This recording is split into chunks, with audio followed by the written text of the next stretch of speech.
I stood on my back porch that October morning, coffee in hand, watching fog roll across 12 acres of land my father left me. Then I heard it. The low rumble of heavy machinery is coming from the far edge of my property. I grabbed my truck keys and drove down the dirt path. When I got closer, I saw them. 2 excavators, a concrete pump truck, and enough rebar to frame a building 3 stories tall. This wasn't a community shed. If you're watching this from somewhere dealing with property disputes or HOA nightmares, drop a comment below. I'd love to know I'm not alone. I stepped out of my truck. A woman in a white blazer walked toward me, heels sinking into mud, but she didn't slow down. Denise Arlo, HOA president. She held a clipboard like a shield and didn't wait for me to speak. "Mr. Ward," she said, her smile thin and practiced. "There's been a misunderstanding about property lines. This area falls under the HOA Common Reserve. We're building a community center." I looked past her at the steel beams being unloaded. Community center. Right. She handed me a photocopied map, the edges blurred from too many generations of copying. "This is the revised county plat from 2018, Denise said, tapping a section shaded in gray. "Your property ends here. Everything beyond that line is ours." I took the paper and looked at it. The boundary she pointed to cut my land almost in half. This map didn't match the deed my father left me. "I have the original deed from 1987, I said, keeping my voice level. "My father bought 12.3 acres. There was no HOA back then." Denise's smile didn't waver, but something tightened around her eyes. "Laws change. Mr. Ward, subdivisions expand. The county updated the plat maps when our community incorporated. I suggest you check with the assessor's office if you have concerns." She turned slightly, gesturing toward the construction site. "We've already poured the foundation footings. This project has been approved for 8 months. If you'd attended any of our HOA meetings, you would have known. I hadn't attended because I wasn't part of the HOA. My property predated the neighborhood by 15 years. I'd received exactly 0 notices about any meetings or construction plans. I folded the map and slipped it into my jacket pocket. "I'll look into this," I said. Denise nodded, already turning back toward her Lexus. "You do that, but I'd move quickly. We're on a timeline, and delays cost money. The HOA doesn't take kindly to obstacles." She said it lightly, almost friendly, but the message underneath was clear. Get in line or get run over, back at the house. I spread both maps on the kitchen table. My father's original deed was yellowed but clear, signed and notarized, with a hand-drawn boundary map attached. He'd worked 30 years as a county surveyor. He knew how to document land. 12.3 acres, rectangular, extending all the way to the tree line on the east side. The photocopy Denise gave me showed the same starting point, but the eastern boundary had shifted inward by at least 200 feet. A wedge of my land, shaded gray, labeled HOA Reserve. I opened my laptop, searched property disputes, HOA boundary changes, and Texas land law. The results were a mix of legal jargon and horror stories. People are losing driveways, sheds, and entire backyards to HOA expansions. Most of them had no idea until it was too late. I leaned back and looked out the window toward the construction site. The sun was setting, but the floodlights had come on. The machines were still running. They were working late, moving fast, like they wanted to make this permanent before anyone could stop them. I took a picture of both maps, side by side, and emailed the county assessor's office. Subject line: boundary discrepancy request for review. I kept it short, professional, and no accusations. Just a question, a request for clarification. 2 days later, I got a reply from someone named Levi Stroud, a technician in the mapping department. He said he'd reviewed my submission and noticed some irregularities in the digital files. He wanted to meet in person. He suggested I bring my original deed. His tone was cautious, almost wary, like he didn't want to say too much in writing. I agreed to meet him the following afternoon at the county building downtown. That night, I walked out to the far edge of my property with a flashlight, looking for the old boundary markers my father had installed, iron posts driven into the ground, stamped with survey codes. I found the western marker easily, still there, half buried under leaves. But when I reached the spot where the eastern marker should have been, there was nothing, just turned earth, fresh and dark. I knelt and ran my hand through the soil. The dirt was still loose, crumbling between my fingers, cold and damp like it had been disturbed within the last week. No metal, no marker, just empty ground. The cold seeped through my jeans as I stayed there, kneeling in the dark. My breath came out in clouds. I could hear the hum of the construction lights in the distance, a low electric buzz that felt wrong in the quiet. Someone had dug this up. Someone had erased the proof. I stood slowly, brushing dirt off my hands, and the anger that had been building for days finally locked into place.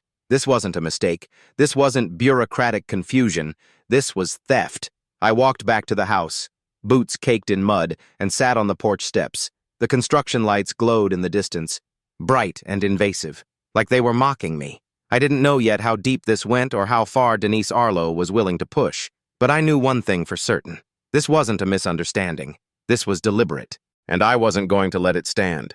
3 days after I sent that email, a letter arrived, not in my mailbox, hand-delivered, tucked under my windshield wiper while I was inside making breakfast. White envelope, no stamp, just my name typed across the front. I opened it standing in the driveway. The letterhead said, Meadowbrook, HOA. Denise Arlo's signature looped across the bottom in blue ink. The message was polite, clinical, and unmistakable. I violated HOA covenants. My lawn exceeded the maximum grass height of 2.5 inches. My house exterior was an unapproved color and needed to be repainted in the approved beige within 10 days. Failure to comply would result in fines of $150 per day. I read it twice, then looked at my house. My father had painted it sage green 20 years ago. The HOA didn't exist yet. I wasn't part of any covenant. I'd checked the deed a dozen times by now. There was no clause, no agreement, no binding document that put me under HOA authority. This was pressure. This was Denise trying to make me fold. I folded the letter, slipped it into my back pocket, and went inside. I pulled out the deed again, highlighted every line that mentioned boundaries and restrictions. There was nothing about an HOA, nothing about covenants. My father had bought this land outright, free and clear, years before the neighborhood was even planned. I made coffee and sat at the kitchen table, the letter in front of me like evidence. My phone rang. Unknown number. I answered. A man's voice, too casual for someone claiming to be an attorney, stumbled through an introduction. He said he represented the Meadowbrook HOA regarding my violations. I asked which firm. He hesitated, said something that sounded like Baxter and Stone, but he pronounced it Stoan, like he was reading it for the first time. I asked for a callback number. Another pause. He said he was calling from a mobile line, would send documentation shortly. Then he said I was in breach of the Residential Land Use Ordinance, except Texas doesn't use that term. It's a deed restriction or covenant violation. Any real property lawyer would know that. I let the silence sit for a moment. What's your bar number? I asked. He coughed, said it would be included in the official correspondence, and hung up. I sat there holding the phone, a slow, cold certainty settling in my chest. That wasn't a lawyer. That was someone pretending to be one. I opened my phone's recording app, adjusted the settings. Texas was a one-party consent state. I could record calls as long as I was part of the conversation. I made a note to start recording everything. That afternoon, I drove into town to meet Levi Stroud at the county building. The place was old, built sometime in the 70s. All brown brick and narrow hallways that smelled like old paper and floor wax. Levi met me in a small records room on the 3rd floor. He was younger than I expected, late 20s, thin, with wire-rimmed glasses and the kind of cautious energy that comes from working inside bureaucracy too long. He laid out a large printed map on the table between us, then pulled up a digital version on his laptop. This is what we have on file, he said, pointing to the screen. The plat map from 2018, but when I ran the metadata, I found something strange. Someone edited this file in late 2019, added a layer, changed the boundary lines. He zoomed in on the section that covered my property, the gray shaded area, labeled HOA Reserve, had a slightly different pixel density than the rest of the map. Whoever did this tried to make it look original, but the timestamp doesn't lie. This was altered after the fact. I leaned closer. Can you tell who made the change? Levi shook his head. Not directly. But the login used to access the file belongs to an external consultant, someone hired by the HOA to submit permit applications. He slid a printout across the table. It was an email chain, dated 2019, between the county planning office and an address I recognized, Denise Arlo's personal email, in one message. She confirmed she'd uploaded the revised plat map and requested expedited approval for a construction variance. Another county employee had replied, asking about discrepancies between the old deed records and the new map. Denise's response was brief. She said she'd verified everything with a licensed surveyor and there were no issues. I stared at the email. She'd answered a county employee's question herself. Outside business hours, from a personal account. That wasn't normal. Levi pulled out another document, this one older, stored on microfiche and printed onto thin, almost translucent paper. This is the original plat from 1987, the year your father bought the land. He laid it next to the digital version. The difference was obvious. The boundary lines matched my deed perfectly. 12.3 acres, no HOA reserve, no gray shading, just clean. Legal property lines that hadn't changed in almost 40 years. She altered a county record, I said quietly. Levi nodded.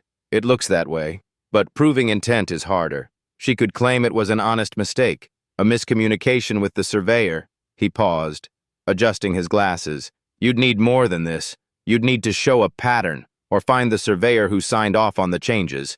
I thanked him, took copies of everything, and walked out into the late afternoon sun.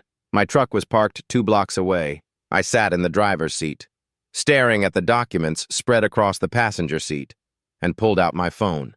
I searched for licensed surveyors in the county, cross-referenced the name on Denise's 2018 variance application. Found him. A man named Gerald Pitts, retired, is living in Arizona now. I saved his contact information and started the drive home. By the time I pulled into my driveway, the construction site glowed under halogen work lights, brighter than before. I could feel the vibration of the pile driver through my steering wheel, even from 100 yards away, a low, rhythmic thud that traveled through the ground like a heartbeat. The smell of diesel exhaust drifted through my open window. They weren't just working late anymore. They were working around the clock. I called Gerald Pitts the next morning.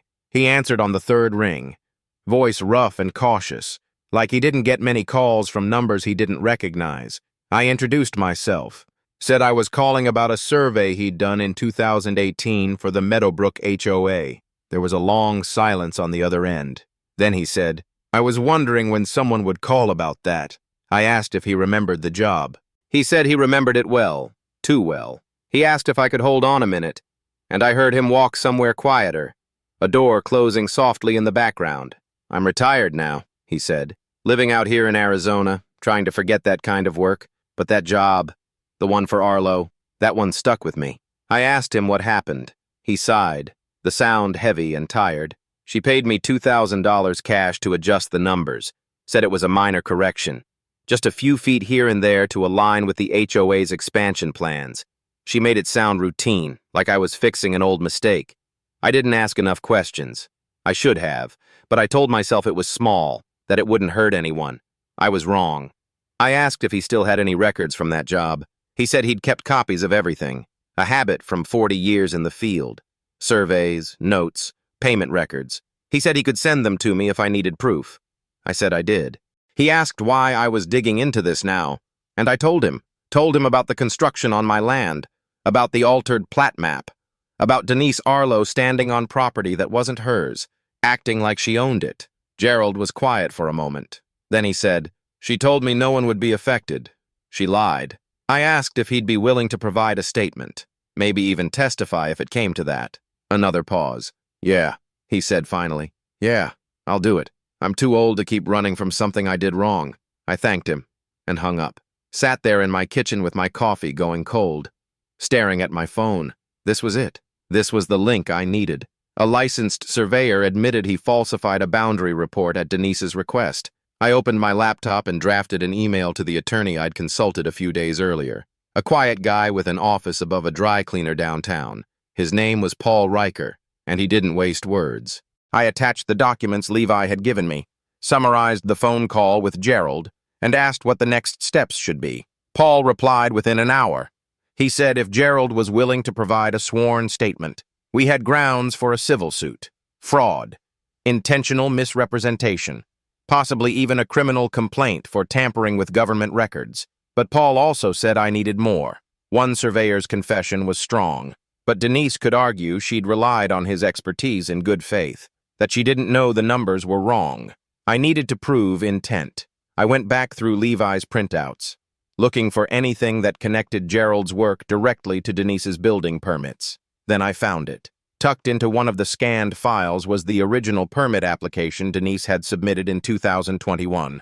Attached to it was a site plan, hand-drawn, showing the layout of the construction project. I looked closer. The site plan showed a large residential structure. Not a community center. A house, 2 stories, pool, attached garage. I zoomed in on the address listed at the top of the application. It was Denise's home address.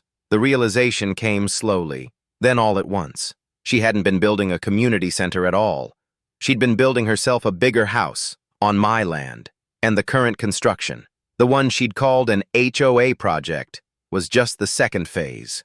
A cold, hollow feeling settled in my chest. Not rage, but something worse. Betrayal laced with disbelief. She'd looked me in the eye, handed me that photocopied map, and lied with the kind of confidence that only comes from believing you'll never be caught. I pulled out my phone and took pictures of the site plan, the permit application, everything. Then I called Paul Riker. He answered on the first ring. I told him what I'd found. He was quiet for a moment, then said, "That changes everything.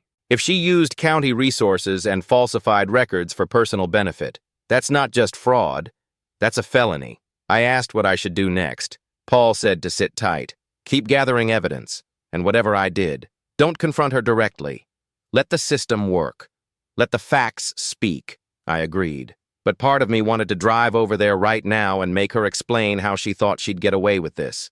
I didn't. I stayed at my kitchen table, looking at the documents spread in front of me, and forced myself to think like my father would have, methodical, patient. Let the evidence do the talking. That night, I drove out to the edge of my property again, this time with a camera. I wanted to document everything: the construction site, the foundation that had already been poured, the fence line that cut across the land that was mine.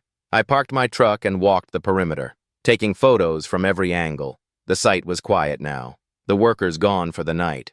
I stood at the western edge and looked up at the skeletal frame rising against the dark sky. 2x4s and plywood sheets forming the outline of walls, exposed studs casting long shadows under the security lights. The structure looked bigger from this angle, more deliberate. I could hear the faint metallic creak of temporary bracing swaying in the wind, a hollow sound that felt too loud in the stillness. I turned and looked toward the main house in the distance. Lights on in the windows. Denise's house, the one she'd already built 50 feet onto my land. And now she was adding more, piece by piece, like she could just take whatever she wanted as long as no one stopped her. I raised the camera one more time and took a wide shot of both structures, the old and the new, framed together. Evidence. That's all this was now. Evidence. Gerald's package arrived 4 days later. FedEx. Signature required. A flat cardboard envelope stuffed thick with paper. I opened it on the kitchen table and spread everything out. Copies of his original field notes from the 2018 survey. Handwritten measurements that didn't match the numbers on the final report he'd submitted to the county. A copy of the cashier's check stub showing $2,000 paid by Denise Arlo, dated 3 days before he filed the revised boundary document, and a typed statement, signed and notarized, where Gerald admitted he'd falsified the survey at her request. He'd even included photos of the original boundary markers he'd measured. Metal posts still in the ground back then, before someone removed them. I read through everything twice, then called Paul Riker. He told me to bring it all to his office that afternoon. When I got there, Paul sat behind a desk buried under case files and spent 20 minutes going through Gerald's documents without saying a word. Finally, he looked up. "This is solid," he said.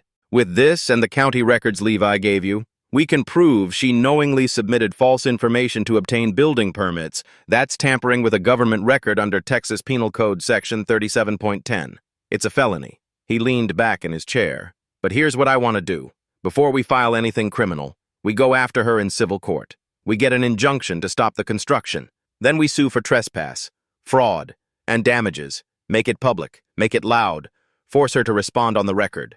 I asked how long that would take. Paul said he could file the injunction petition by the end of the week. We'd need to serve her, get a hearing date, probably 2 to 3 weeks out. In the meantime, I should document everything, photos, videos, measurements, build the case so tight she couldn't wiggle out of it. I agreed and left his office with a copy of the draft petition.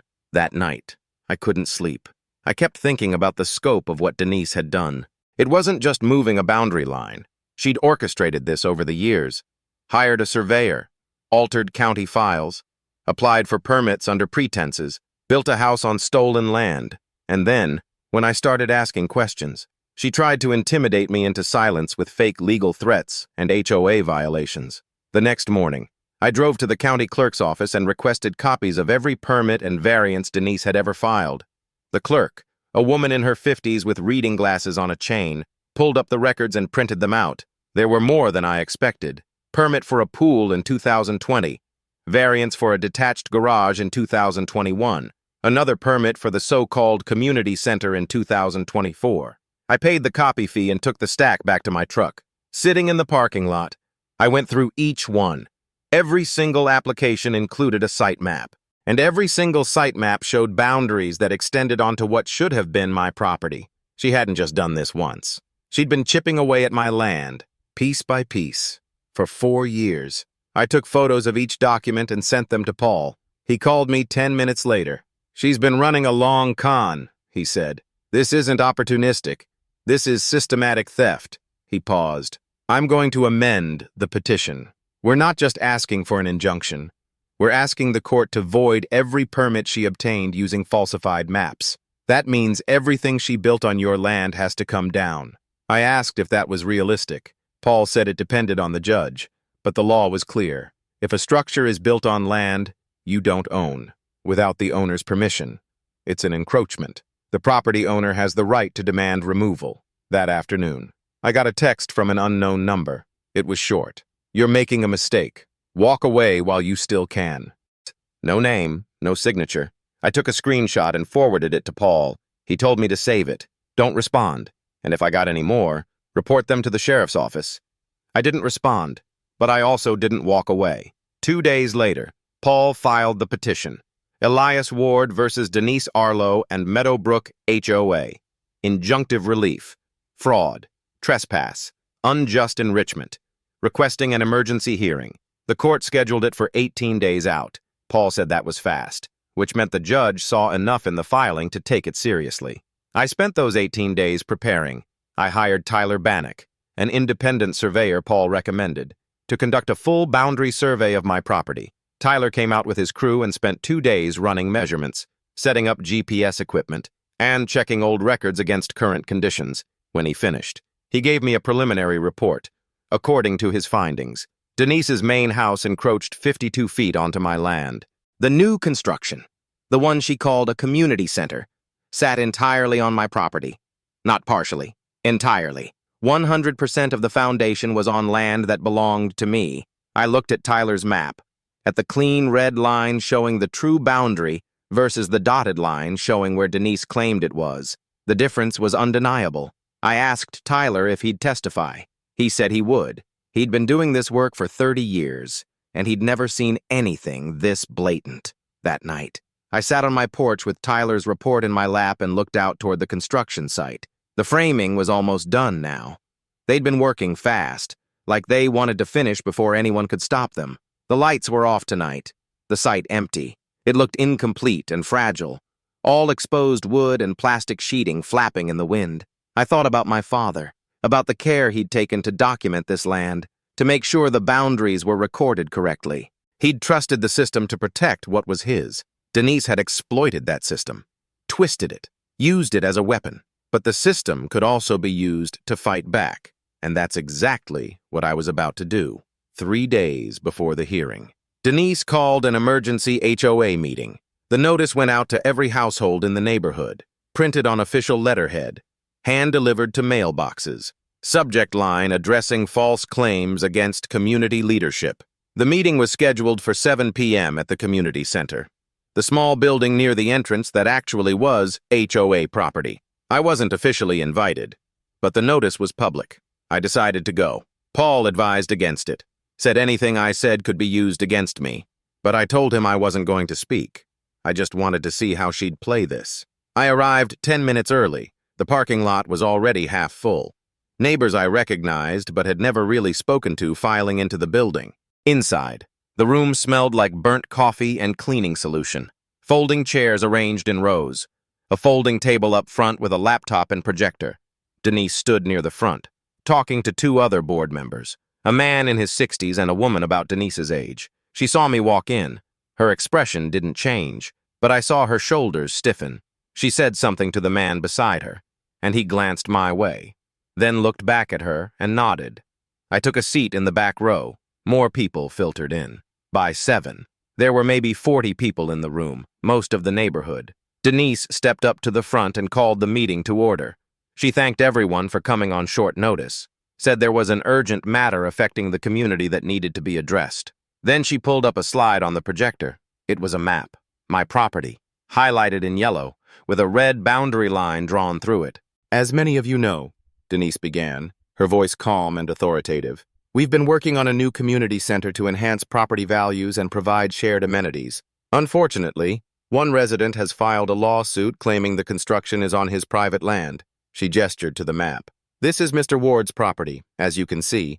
The boundary he's claiming would place HOA common areas, including the greenway and drainage easement, entirely on his land. This is not accurate.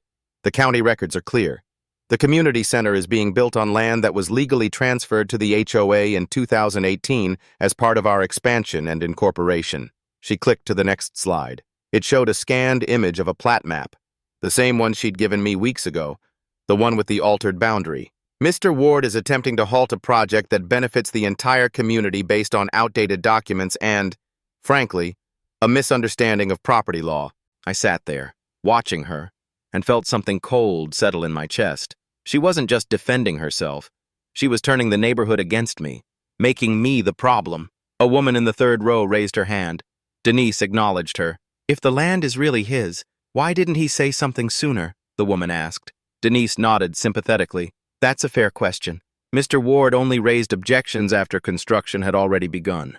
We've spent over $120,000 on this project. His lawsuit, if successful, would cost every homeowner here.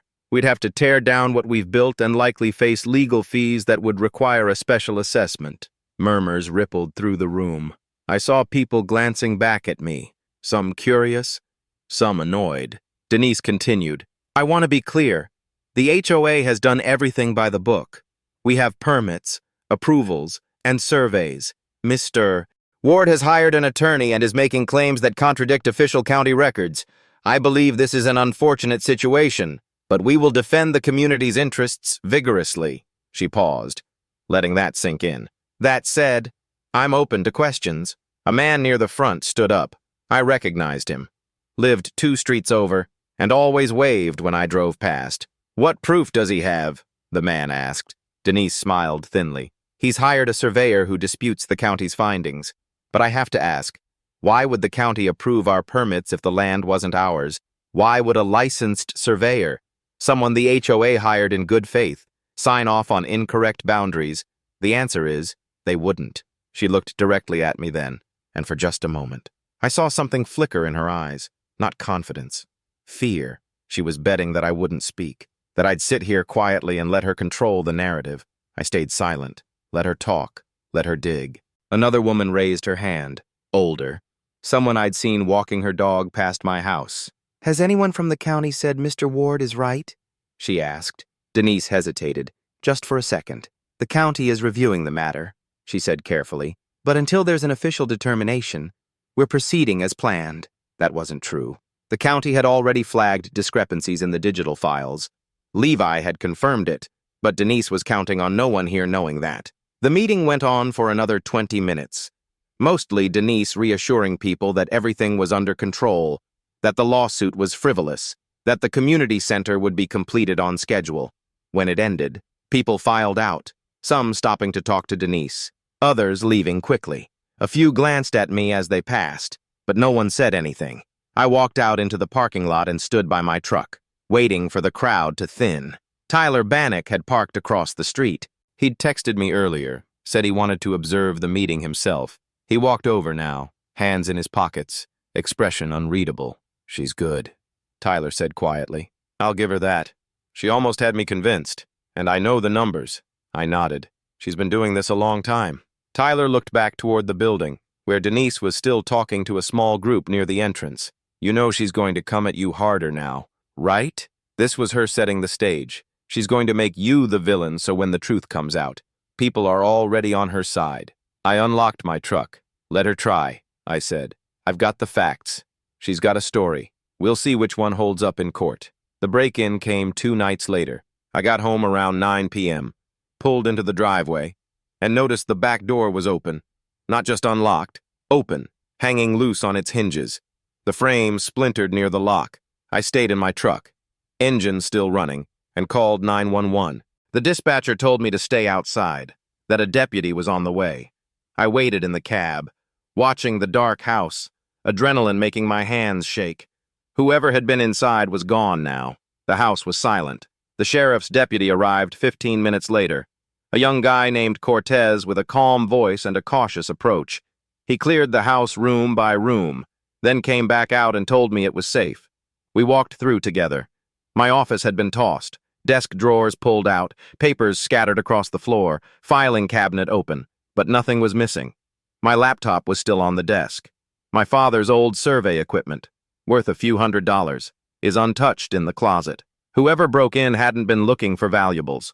They'd been looking for documents. Good thing I'd kept everything important in the cloud and given copies to Paul, the deed, the emails, Gerald's statement, and Tyler's survey, all backed up and stored off-site. Deputy Cortez took photos, dusted for prints, and filled out a report. He asked if I had any idea who might have done this. I told him about the lawsuit, about Denise, about the anonymous text telling me to walk away. He wrote it all down, said he'd follow up, but I could see in his eyes he didn't think they'd find anyone. These kinds of break-ins rarely did. After he left, I sat in the kitchen and called Paul, told him what happened. He was quiet for a moment, then said, "This makes her look worse, not better. Document everything. Take photos. Include it in the case file." I asked if we should report it as intimidation. Paul said yes, but more importantly, we should use it. "She's panicking," he said. "Confident people don't break into houses. They fight in court." He paused. "I'm going to reach out to someone, a reporter I know. A guy named Darren Vale works for the local weekly paper. He's good at digging into HOA disputes. If we give him the story, the whole story, it puts public pressure on Denise before the hearing." I wasn't sure at first. Putting this in the press felt like escalation, like crossing a line. But Paul was right. Denise had already made it public at the HOA meeting. She'd tried to turn the neighborhood against me. If the facts were going to come out anyway, better they come out now, on my terms. I told Paul to reach out to Darren the next afternoon. Darren called me. He had a low, steady voice, the kind that made you trust him instinctively. He said Paul had given him the basics, but he wanted to hear it from me directly. We met at a diner outside of town, away from anyone who might recognize us. I brought copies of everything: the deed, the emails, the site plans, Gerald's statement, Tyler's survey report, and photos of the removed boundary marker.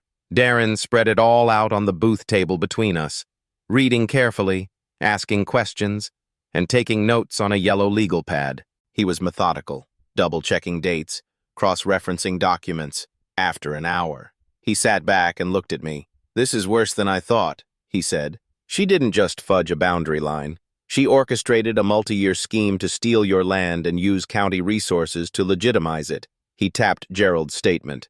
"And you've got a licensed surveyor willing to go on record admitting she paid him to falsify data. That's rare. Most people don't confess." I asked when he could run the story. Darren said he needed to verify a few things independently, reach out to the county for comment, and maybe try to contact Denise for her side. He said he'd aim to publish in 3 days, the day before the hearing. Maximum impact. I agreed. When I got home, I checked my email and found a message from Levi Stroud.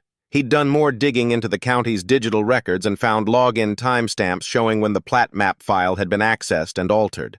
The login belonged to an external consultant account, one that had been created specifically for HOA permit submissions. The account was tied to Denise's email. Levi attached a screenshot of the access log. It was dated late October, 2019, 10:47 p.m., long after business hours. Someone working alone, trying to cover their tracks. I forwarded it to Paul and Darren. This was the last piece. Proof that Denise had directly altered the county file herself. 3 days later, the story ran. Front page of the weekly paper.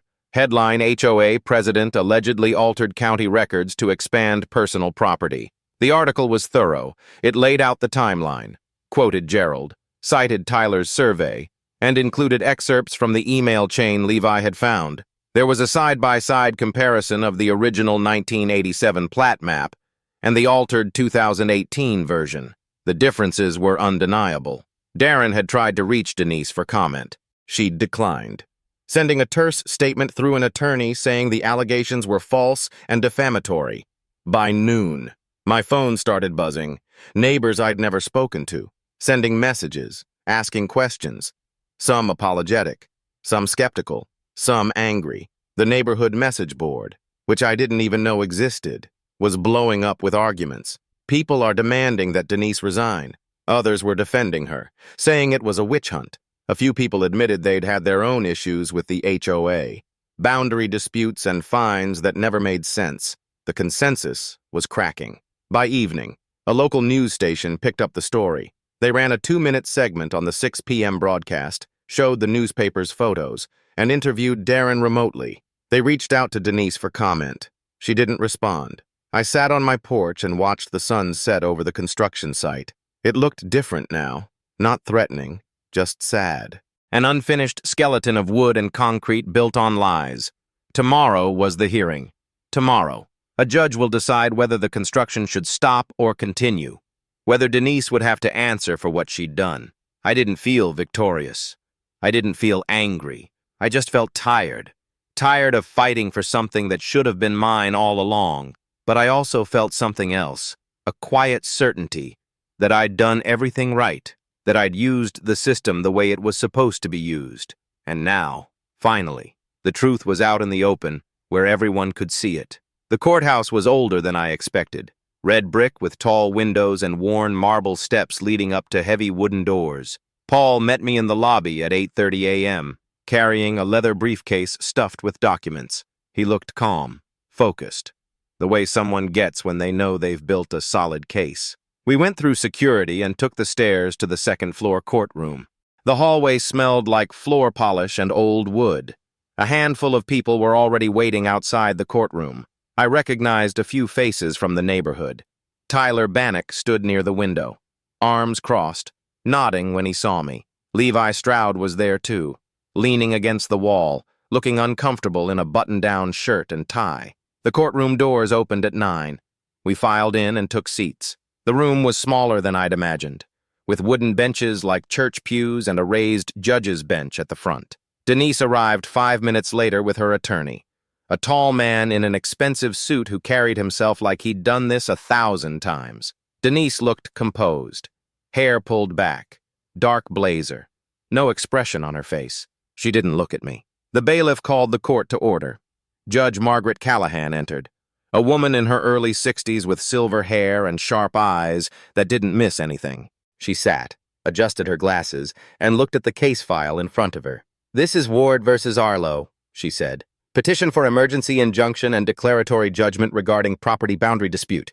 Mr. Riker, you're representing the plaintiff." Paul stood. "Yes, Your Honor." Judge Callahan nodded. "Proceed." Paul walked to the front and laid out the case clearly and methodically. He started with my father's original deed from 1987, entered it into evidence. Then he showed the county's original plat map from the same year, showing the boundaries matched perfectly, 12.3 acres. No HOA involvement, no restrictions. Then he brought up the altered map from 2018, the one Denise had submitted with her variance request. He pointed out the differences on a large printed exhibit, showing where the boundary had been shifted inward. how it cut into my property. Paul called Tyler Bannock to the stand first. Tyler testified about his independent survey, explained his methodology, and showed his findings on a large diagram. He pointed to the measurements, said Denise's main residence encroached 52 feet onto my land. The new construction sat entirely on my property, 100%, under cross-examination. Denise's attorney tried to suggest Tyler's measurements were incorrect, that the county's map was authoritative. Tyler didn't budge. He said he'd checked his work 3 times, used GPS accurate to within inches, and stood by every number. Next, Paul called Levi Stroud. Levi testified about finding the digital alterations in the county's system, the metadata showing when the file had been edited, the login tied to an external consultant account linked to Denise's email. He brought up the access log showing the late-night timestamp. Denise's attorney objected, saying it didn't prove Denise personally made the changes. Judge Callahan overruled. It's circumstantial, but it's relevant. I'll allow it. Then Paul played the audio recording of my call with Gerald Pitts. Gerald's voice, rough and tired, admitting he'd falsified the survey at Denise's request, that she'd paid him $2,000 cash, that he'd signed off on boundaries he knew were wrong. The courtroom went quiet. Even Denise's attorney looked caught off guard. Paul entered Gerald's notarized statement into evidence, along with copies of his original field notes showing the correct measurements. Judge Callahan read through Gerald's statement in silence, then looked up at Denise. Ms. Arlo, do you wish to testify? Denise's attorney stood. Your Honor, we'd like to reserve our testimony for a full trial. This is only a preliminary hearing. Judge Callahan's expression didn't change. Noted, but you understand I'm making a ruling today based on the evidence presented. Denise's attorney called one witness, the county planning official who'd approved the permits. The official testified that everything had been submitted correctly, that the HOA's variance request had included a signed survey and site plan, and that the county had relied on those documents in good faith. Paul cross-examined, asked if the county had checked the submitted plat map against the original deed records. The official admitted they hadn't. They'd assumed the HOA's surveyor had done that. Paul asked if the county was aware that the plat map had been digitally altered after the fact.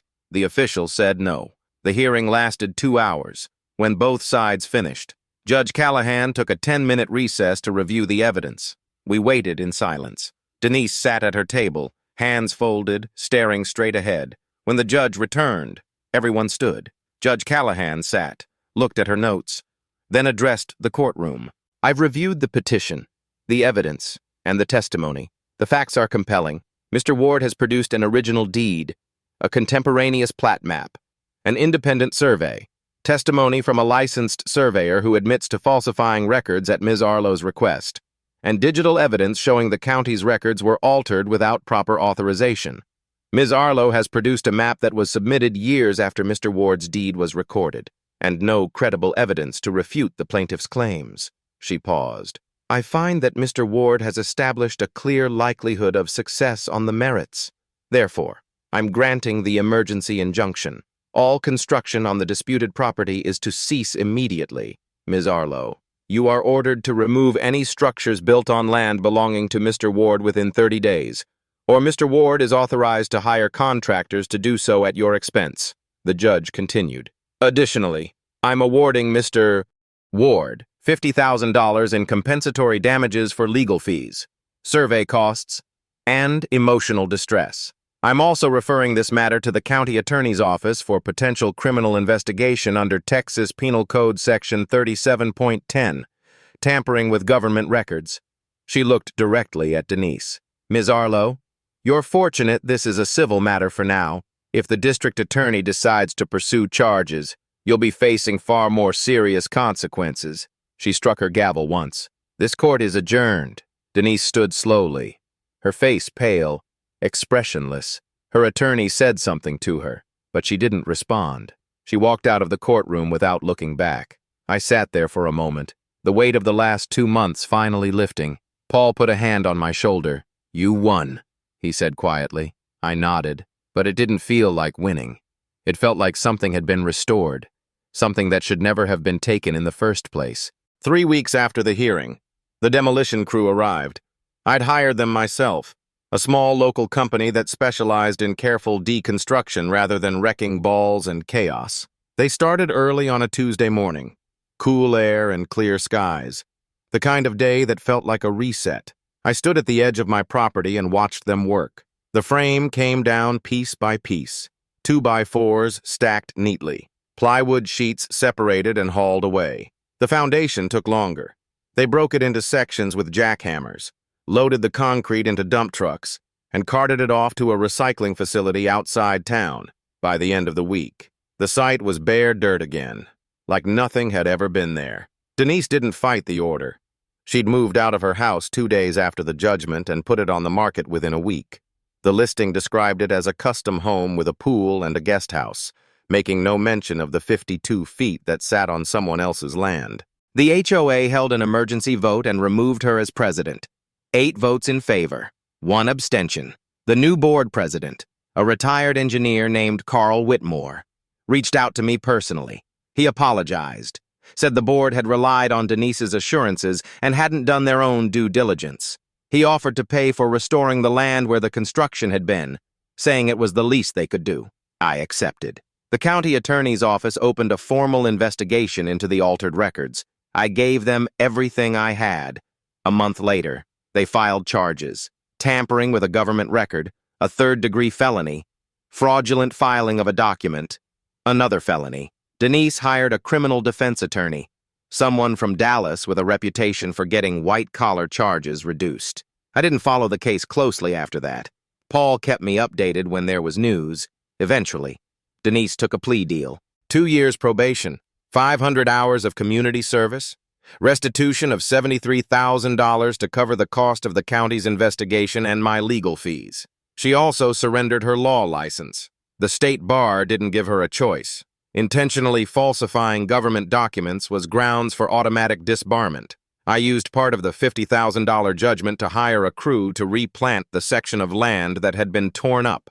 Native grasses, wildflowers, and 20 young oak trees are spaced evenly across the eastern boundary. It would take years for them to grow, but I liked the idea of starting something that would outlast all of this. I also had Tyler come back out and install new boundary markers. Stainless steel posts sunk 4 feet deep with engraved survey codes and GPS coordinates. This time, I documented everything. Photos, video, and a full written report were filed with the county and backed up in 3 separate locations. No one was going to move those markers again. One Saturday afternoon in late spring, I was out working in the yard when a car pulled up.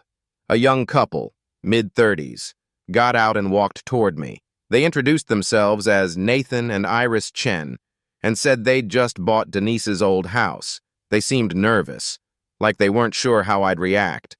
I shook their hands and told them, "Welcome to the neighborhood." Nathan asked if I'd be willing to work out an easement for the part of the house that encroached on my land. He said their attorney had advised them to address it before closing, but Denise's legal situation made everything complicated. I'd already thought about this. I could have forced them to tear down that section of the house, but they hadn't done anything wrong. They were just trying to make a life here. I told Nathan I'd agree to a formal easement in exchange for them maintaining that section of the property and paying a nominal annual fee. Something small, $100 a year. Enough to keep the agreement legally binding but not punitive. Nathan looked relieved. We shook on it, and Paul drafted the paperwork a week later. It felt like the right way to close the loop. Not with more destruction, but with a reasonable solution that acknowledged the past without letting it define everything going forward. The Chens turned out to be good neighbors. Quiet, respectful, and they kept their side of the yard immaculate. Sometimes I'd see Nathan out mowing on weekends and we'd wave to each other. Small gestures, but they mattered by summer. The replanted section of my land had started to fill in. The grass grew thick and green. The wildflowers bloomed in clusters of yellow and purple. And the young oaks put out new leaves. I started spending more time out there, walking the property in the evenings, checking the boundary markers, making sure everything was intact. My son Jack came to visit for a week in July. He was 11 now, growing fast, asking questions about everything. I showed him the land, told him the story of what happened, and kept it simple. I explained that sometimes people try to take things that aren't theirs. And when that happens, you don't fight with anger. You fight with facts. You build a case, you follow the rules, and you trust that the truth will hold up. Jack asked if I was mad at the lady who tried to take the land. I thought about it for a moment, standing there in the warm sun with my son beside me. I was, I said, but not anymore. Being angry doesn't fix anything. Making sure it doesn't happen again. That's what matters. We walked back toward the house, and I felt something I hadn't felt in a long time. Peace. Not because I'd won, but because I'd done it the right way. No shortcuts. No revenge. Just persistence and the patience to let the system work the way it was supposed to. The land was mine again.